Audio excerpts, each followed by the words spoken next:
I'm Shaan Hurley, and I'm here with Robert Green, CAD consultant, and we're discussing many different ideas around CAD management, some of the training tips, some of the things that aren't necessarily clear to people as they get thrown with the CAD management hat. We've talked about getting management to see the benefit of CAD standards or CAD management into the training and that end of it, but how do you get your user base to understand that there's a value in that as well?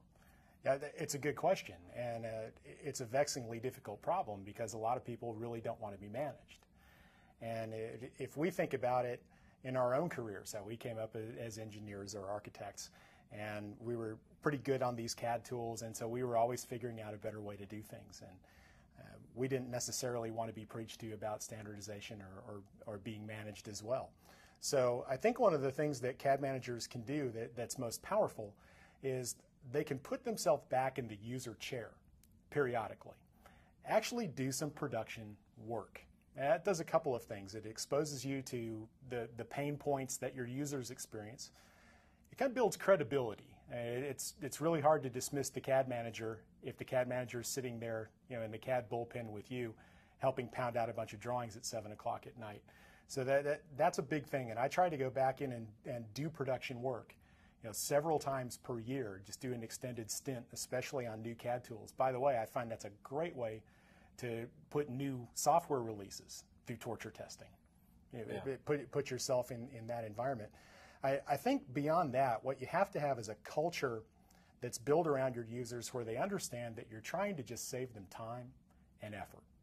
And if they truly believe that CAD management is about reducing clicks, reducing picks, making things easier to do, reducing their error count, getting jobs out the door on time instead of getting yelled at because you're behind schedule, enforcement of standards so that the 4 or 5 people who are renegades don't mess up the 10 other people's work.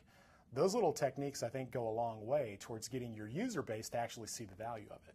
Yeah, there's value on both sides of that equation, management and the user base as you identified.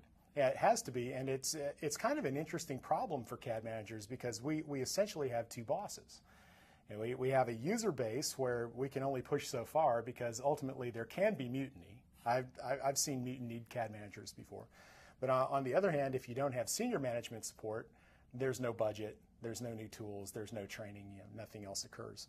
So it's kind of this delicate balancing act. In my experience, it's actually easier to win over the user base than it is senior management because it's more about, do they enjoy working with you? Do they believe that you actually have their productivity in mind? So best thing that I can advise any CAD manager to do is put yourself back in the user's chair. Observe, listen, and don't just listen and do nothing.